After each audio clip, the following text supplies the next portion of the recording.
কাল শুরু হচ্ছে 3 দিনব্যাপী জেলা প্রশাসক সম্মেলন। সকাল 10:30টায় প্রধান উপদেষ্টার কার্যালয়ে সম্মেলনের উদ্বোধন করবেন প্রধান উপদেষ্টা অধ্যাপক ডক্টর মোহাম্মদ ইউনূস। বিকেলে সচিবালয়ে সংবাদ সম্মেলনে কথা বলেন মন্ত্রিপরিষদ সচিব শেখ আব্দুর রশিদ। তিনি বলেন, 3 দিনব্যাপী সম্মেলনে 30টি কার্য অধিবেশন অনুষ্ঠিত হবে। এতে বিভাগীয় কমিশনার ও জেলা প্রশাসকদের কাছে 354টি প্রস্তাব তুলে ধরা হবে। এসব প্রস্তাবের মধ্যে জনসেবা, জনদুর্ভোগ, রাস্তাঘাট নির্মাণ, আইন কানুন ও বিধিমালা সংশোধন এবং জনস্বার্থের বিষয়গুলোকে অগ্রাধিকার দিয়ে আলোচনা হবে। দেখুন তামান্না তাহসিন খানের প্রতিবেদন। 16 থেকে 18 ফেব্রুয়ারি জেলা প্রশাসক সম্মেলন উপলক্ষে সচিবালয়ে সংবাদ সম্মেলন করেন মন্ত্রিপরিষদ সচিব শেখ আব্দুর রশিদ। মোট কার্য অধিবেশন হবে মোট 30টা এবং আরও 4টা অধিবেশন হবে বিশেষ। তিনি জানান, কার্য অধিবেশনগুলো ওসমানী স্মৃতি মিলনায়তনে হবে। জেলা প্রশাসকদের পক্ষ থেকে দেশের আইন শৃঙ্খলা পরিস্থিতির উন্নয়ন করার প্রস্তাব সর্বোচ্চ গুরুত্ব পাবে আলোচনায়। এবছর থাকছে না রাষ্ট্রপতি অধিবেশন, তবে নির্বাচন কমিশন নিয়ে আলাদা সেশন থাকবে। স্থানীয় প্রশাসনের জন্য যেসব বড় বড় চ্যালেঞ্জগুলি আছে তার মধ্যে এই বিপ্লবোত্তর আইন শৃঙ্খলা, এই বিষয়গুলিও আমরা শুরুতেই তুলব।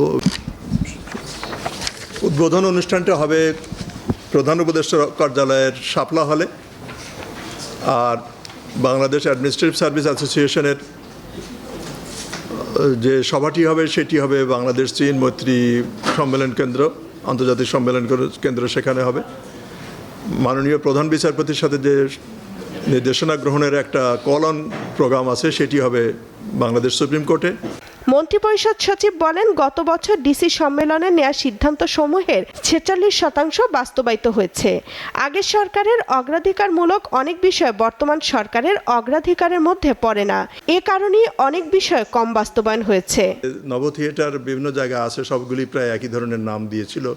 এই ধরনের আরেকটা নব থিয়েটার স্থাপনের সিদ্ধান্ত ছিল বা প্রস্তাব প্রক্রিয়াকরণের সিদ্ধান্ত ছিল, সেটা আর এগোয়নি। এটা শুধুমাত্র ওই নামের কারণে নাও হতে পারে, আর্থিক কৃচ্ছ সাধনেরও প্রশ্ন আছে এখন। সেই জন্য আমরা কিছু কিছু অ্যাম্বিশাস প্রকল্প কেটে যেতে দেখছি এখন।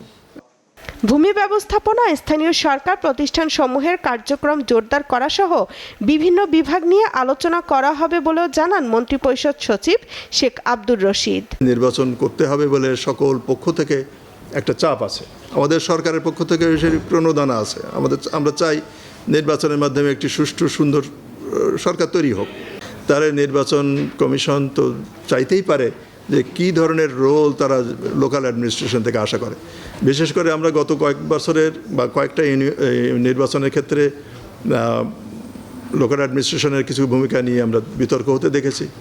সেই বিতর্ক যেন আর না থাকে, সেটা নিশ্চয়ই তারা কোনো নির্দেশনা বা গাইডেন্স দেবেন আশা করছি। তামান্না তাহসিন খান, এসএ টিভি, ঢাকা।